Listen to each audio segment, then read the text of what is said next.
اللهم صل على محمد وآل محمد۔ امت مسلمہ کا ایز اے ہول بھی یعنی ان کا فرض بھی ہے کہ اس متعلق معلومات حاصل کریں، ان کا حق بھی ہے کہ ان کو امام زمانہ سے متعلق معلومات ہو، لیکن عام طور پر یہ دیکھا ہی گیا کہ عام جن کے ساتھ بھی ہمارا انٹریکشن ہوتا ہے ان افراد کے ساتھ ان کو بالکل ہی معلومات نہیں، اور امام زمانہ کی شخصیت کو کوئی شیعوں کی شخصیت سمجھتے ہیں۔ میں تھوڑی سی چند ایک ان کے بڑے بڑے ان چاروں فقہیں جتنی بھی پائی جاتی ہیں، ابو حنیفہ، مالک، شافعی، حنبل، ان سب فقہوں کے اندر کس کس انداز سے امام زمانہ کے متعلق نظریہ موجود ہے ان کے اوپر ایمان لانے کا، وہ میں چند ایک سے کتابوں کے نام بھی آپ کو بتا دیتا ہوں تاکہ اس حوالے سے بالکل متفق علیہ مسئلہ ہے پوری امت مسلمہ کا، حتیٰ کہ چاروں فقہوں میں سے جو اہل سنت کی ان میں بھی اختلاف نہیں ہے امام زمانہ سے متعلق۔ ایک ملا علی متقی حنفی جو خود فقہ حنفی کے بہت بڑے محدث اور فقیہ گزرے، ان کی کتاب ہے کنز العمال، سب کو پتہ ہے کہ جمعہ کا اخبار اٹھا کے دیکھ لیں، کوئی رسالہ اٹھا کے دیکھ لیں، اس میں جو حدیثوں کے حوالے ہوتے ہیں سب کنز العمال کے ہوتے ہیں زیادہ تر۔ ملا علی متقی حنفی بہت ہی بڑے محدث اور فقیہ گزرے ہیں، انہوں نے اپنی کتاب میں، بلکہ انہوں نے تو پوری کتاب امام زمانہ کے موضوع پر لکھی ہے، البرہان فی علامات مہدی آخر الزمان کے نام سے۔ امام زمانہ سے متعلق جتنی علامات اور اس کے متعلق پورے انہوں نے یکجا کی ہیں ملا علی متقی حنفی۔ فقہ حنفی میں اس اعتبار سے امام کے متعلق عقیدہ پایا جاتا ہے۔ محمد ابن طلحہ شافعی جو فقہ شافعی کے بہت ہی بڑے محدث اور فقیہ گزرے ہیں، انہوں نے اپنی کتاب مطالب الصحول کے اندر امام زمانہ پر اپنے عقیدے کو اظہار کیا ہے۔ اچھا، اس کے علاوہ ابن صباغ مالکی جو فقہ مالکی کے بہت بڑے مشہور فقیہ اور محدث گزرے ہیں، انہوں نے اپنی کتاب الفصول المہمہ میں امام زمانہ پر اپنے عقیدے کا اظہار کیا۔ اور امام احمد ابن حنبل نے تو اپنی ذاتی کتاب مسند احمد ابن حنبل میں امام زمانہ پر عقیدے کا اظہار کیا۔ تو اس حوالے سے امام زمانہ اور خود جتنے بھی اور محدثین بھی گزرے ہیں، یعنی اہل سنت حضرات جن افراد سے بھی حدیثیں لیتے ہیں جن محدثین سے، ان سب کو بھی اگر ہم دیکھ لیں، مثلا ابن اسیر جزری، ان کی کتاب ہے تاریخ کامل ابن اسیر، یعنی تاریخ کی بہت ہی معتبر کتاب، انہوں نے اپنے اس عقیدے کا اظہار کیا کہ امام زمانہ موجود ہیں، اور اس حوالے سے جو ہے ہم ان کی یعنی ہمارے امام ہوں گے وہ جس وقت بھی وہ ظہور کریں گے، یعنی جو تقریباً بالکل وہی شیعوں والا نظریہ انہوں نے اختیار کیا۔ ابن خلقان جن کی تاریخ ابن خلقان بھی ہے، انہوں نے اپنی کتاب وفیات العیان میں اس کا اظہار کیا ہے۔ علامہ ابن عبد البر انہوں نے اپنی کتاب استیاب میں۔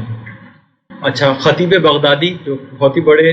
محدث گزرے ہیں، انہوں نے تاریخ بغداد میں۔ علامہ جلال الدین سیوطی انہوں نے اپنی کتاب جامع الصغیر میں۔ یعنی جتنے بھی آپ محدثین بھی اٹھا کے دیکھ لیں جس سے بھی اہل سنت دیگر چیزوں کے احکام کے لیے حدیثیں ایکسٹریکٹ کرتے ہیں، ان سب نے امام زمانہ پر اپنے عقیدے کا اظہار کیا ہے۔ تو اگر کوئی نہ مان رہا ہو پھر بھی تو ہم ان سے یہی سوال کریں گے، آپ بتائیے کہ آپ جبریل تو آ کر نہیں بتا کے جائیں گے کہ امام زمانہ کا عقیدہ آپ کو رکھنا ہے؟ جب دیگر احکامات کے لیے آپ انہی محدثین اور انہی کتابوں پر آپ بھروسہ کرتے ہیں اور انہی کے نظریات کو اختیار کرتے ہیں، تو جب امام زمانہ کی بات آتی ہے تو آپ ان محدثین کو کیوں چھوڑ دیتے ہیں یا نظر انداز کر دیتے ہیں؟ نہ تو جبریل بتا کے جائے گا، نہ خدا کی براہ راست کوئی وحی امام زمانہ سے متعلق نظریے کا اظہار کے لیے آئے گی، تو لہٰذا انہی محدثین پہ جب آپ نے ہر چیز کے لیے بھروسہ کیا تو اب بھی بھروسہ کرنا پڑے گا۔ یہ کیونکہ ابتدائی قسم کی کچھ گفتگو ہو رہی ہے اور کبھی کبھار امام زمانہ سے متعلق اہل سنت سے بھی کچھ گفتگو ہو جاتی ہے، تو آپ ان کو اس حوالے سے بھی قائل کر سکتے ہیں کہ بھائی آپ کے یہاں بھی تو بالکل ویسے ہی نظریہ پایا جاتا ہے، تو آپ اس حوالے سے توجہ کیوں نہیں دیتے اس بات پر۔ اچھا، اس کے علاوہ جو دیگر، میں اس کے متعلق دو گفتگو میں جانا ہی نہیں ہے، بس ویسے پہ اشارہ کرتے ہوئے گزروں گا کہ دیگر جتنے بھی اور جو مذاہب پائے جاتے ہیں دنیا کے اندر، ان سب کے اندر بھی امام زمانہ سے متعلق بشارتیں اور باتیں موجود ہیں، پیش گوئیاں موجود ہیں۔ خود بحار الانوار کی پہلی جلد کے اندر جو دیگر آسمانی کتب کے اندر جو پیش گوئیاں امام زمانہ سے متعلق پائی جاتی ہیں وہ لکھی گئی ہیں بحار الانوار کی پہلی جلد میں علامہ مجلسی۔ اس کے علاوہ ایک شیخ سلیمان گزرے ہیں، بہت بڑے عالم، انہوں نے اس موضوع پر زیادہ کام کیا ہے اور انہوں نے کتاب لکھی تھی یوم الخلاص، اس میں انہوں نے جتنی بھی امام زمانہ سے متعلق بشارتیں مختلف الہامی کتب کے اندر پائی جاتی ہیں وہ ساری کلیکٹ کی ہیں۔ اور ایک آدمی تھا جو کہ عیسائیوں کا عالم تھا اور بعد میں کنورٹ ہو کے مسلمانوں کا ایک بہت بڑا عالم بنے، انہوں نے کتاب لکھی تھی انیس الاعلام کے نام سے، اس کی 7ویں جلد میں انہوں نے تمام الہامی کتب کے اندر امام زمانہ سے متعلق بشارتیں وہ جمع کی۔ تو بہرحال اس سے میں نے ایک اشارہ کر دیا، کیونکہ اس کی تفصیل میں جائیں تو وہ بوریت سی بھی محسوس ہوگی اور اتنی زیادہ کنسرن باتیں بھی نہیں ہیں ہمارے لیے، تو بس کتابوں کا حوالہ دے دیا، اگر کسی شخص کو چاہیے تو وہ بحار الانوار وغیرہ سے دیکھ لے اس کو۔ اچھا، اب لیکن صرف ایک بات جو ہے اس سلسلے میں ایک تشنا رہ جاتی ہے کہ اہل سنت جس نے بھی تھوڑا بہت اس سلسلے میں کچھ پڑھا ہے وہ صرف ایک اعتراض تو عموماً عام طور پر لے کر آ ہی جاتا ہے. وہ یہ کہتے ہیں کہ ٹھیک ہے ہم مانتے ہیں کہ امام زمانہ ہیں, وہ آئیں گے, مہدی ان کا نام ہوگا, لیکن یہ وہ امام نہیں ہے جن پر شیعہ اپنے اعتقاد کا اظہار کرتے ہیں, بلکہ یہ دوسرے ہیں. کیونکہ وہ سنن ابن داؤد جو ان کی کتاب ہے اس کے اندر ایک حدیث پیش کرتے ہیں جس کے اندر رسول خدا نے فرمایا کہ اگر دنیا کی زندگی میں ایک دن بھی باقی رہ جائے گا تو خدا اس دن کو اتنا طویل کر دے گا کہ میری یا میرے اولاد میں سے ایک شخص ظہور کرے گا اور وہ دنیا کو اس انداز سے عدل و انصاف سے پر کر دے گا جس طرح اس سے پہلے وہ ظلم و جور سے پر ہو چکی ہوگی. اس کا نام میرے نام پر ہوگا اور اس کے باپ کا نام میرے باپ کے نام پر ہوگا. بس دیکھیے یہ ابھی تک تو بالکل روایت وہی ہے جو آپ عام طور پر سنتے آئے ہیں, صحیح بھی روایت. آخری ٹکڑے نے گڑبڑ کر دی. رسول کہتے ہیں اس کا نام میرے نام پر, یعنی اس کا نام بھی محمد ہوگا, میرا نام بھی محمد ہو, تو بات واضح ہو گئی. لیکن اس کے باپ کا نام میرے باپ کے نام پر ہوگا. رسول کے والد کا نام تھا عبداللہ, یعنی اس کے والد کا نام بھی عبداللہ ہوگا. لیکن ہم تو سب واقف ہیں کہ 12ویں امام کے والد امام حسن عسکری علیہ الصلوۃ والسلام, والدہ نرجس خاتون سلام اللہ علیہ. تو اس حوالے سے یہ گڑبڑ جو ہے وہ آ جاتی ہے کہ تم جن کو امام مانتے ہو یہ وہ نہیں ہے, کوئی دوسری شخصیت ہے. تو اس کے متعلق دیکھیے ایک طرف تو ایک بحر ذخار ہے, ذخیرہ ہے پورا احادیث کا, جس میں 12ویں امام کے والد کا نام امام حسن عسکری بتایا گیا ہے خود علماء اہل سنت کی کتابوں میں. اور دوسری طرف صرف یہ ایک روایت ہے. دوسرا اس روایت کے اندر بھی سند اور متن دونوں میں گڑبڑ ہے. یہ صرف ایک یہ آج کے حد تک اختلافی بات کی وضاحت ہو جائے گی, باقی تو صرف جو ہمارے عقائد ہیں وہ تھوڑے بتائے جائیں گے اس کے اندر, کیونکہ اہم بات تھی سوچا کہ یہ بتا دوں. اس کا ایک راوی ہے, اس کا نام ہے زائدہ. اچھا ویسے تو سلسلہ ہے جو سند ہے اس کا کافی بڑا ہے, علماء نے لکھا ہے کہ زائدہ نے جو ہے وہ زر نے, اور زر نے عبداللہ سے, اور عبداللہ نے سنان سے, اور پھر انہوں نے روایت کی رسول. اس حوالے سے یوں سلسلہ سند جاتا ہے. لیکن تمام علماء نے جو علماء اہل سنت ہیں ان کا زائدہ جو اس راوی ہے اس روایت کا زائدہ, اس کے متعلق یہ بات خاص طور پہ کہی ہے کہ حدیث میں اپنی طرف سے اضافے کیا کرتا تھا حدیثوں. اچھا شاید کہ وہ لطیفے والی بات بھی ہے کہ اس کا نام بھی تھا زائدہ, یعنی زیادہ باتوں کو کر دیا کرتا تھا. لیکن بہرحال کہ اس کے یعنی تمام جو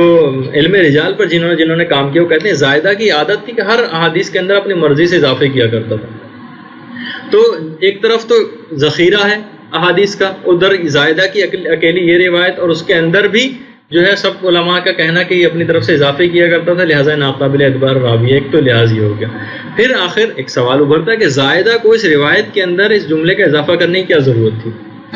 تو علماء نے لکھا, کئی وجوہات لکھی, اس میں ایک وجہ یہ بھی تھی کہ دیکھیے زائدہ عباسی حکمرانوں کے دور میں تھا, اور وہ دور ایسا تھا کہ اس وقت مال و دولت کا لالچ, جاہ و حشم کا لالچ اور درباری تقرب حاصل کرنے کے لوگ اکثر حدیثیں گھڑ دیا کرتے تھے, بلکہ حدیث سازی اس زمانے میں باقاعدہ پیشے کی حیثیت اختیار کر گئی تھی,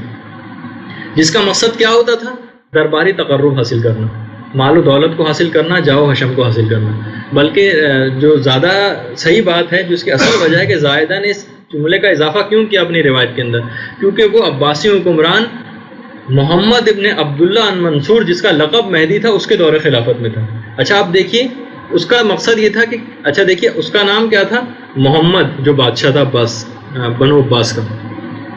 اس کے باپ کا نام تھا عبداللہ, محمد ابن عبداللہ, اس کا لقب تھا مہدی. اچھا المنصور کے نام سے جو مشہور ہے, تو اس کے پاس بہت اچھا اس کی یعنی روایت کے اندر سب چیزیں آ رہی تھی, بس اس کے باپ کا نام عبداللہ تھا اور امام زمانہ کے والد کا نام جو حسن عسکری تھا, تو اس کو نے صرف ایک اس ٹکڑے کا اضافہ کر دیا تاکہ اس کی نگاہ میں کوئی مقام حاصل کر سکے. تو محمد ابن عبداللہ منصور کے لیے درباری تقرب حاصل کرنے کے لیے اس نے باقاعدہ اس حدیث کو گڑھا ہے. اور تیسری وجہ یہ بھی ہو سکتی ہے کہ زائدہ کا اس الفاظ کو زیادہ کرنے سے مقصد دشمنی محمد و آل محمد اور تعصب اور انادی یہ بھی ہو سکتا ہے, اور معصوم عوام کے ذہنوں کو امام زمانہ سے متعلق اس کا کام مشکوک کرنا ہو تاکہ شک میں ڈال دیا جائے. لیکن بہرحال پھر بھی اس کی ایک روایت ہے, وہ بھی علماء اہل سنت کے نزدیک رجال کے تحت اپنی طرف سے اضافے کیا کرتا تھا, متون ہے وہ, تو لہٰذا اس روایت کی اس حوالے سے تمام حیثیت ختم ہو جاتی ہے. اور پھر اگر کوئی اعتراض بھی کرے, سنن ابن داؤد کی حدیث لے کے آئے تو آپ اس کو تھوڑا سا ڈسکرپشن اگر بتا دیں تو پھر کوئی بھی ایسی بات نہیں رہ جاتی کہ جو ہمارے اور ان کے عقیدے میں اس لحاظ سے ٹکرائے. اللجل اللجل يا مولا اللجل اللجل اللجل اللجل اللجل اللجل اللجل يا صاحب السماء اللجل اللجل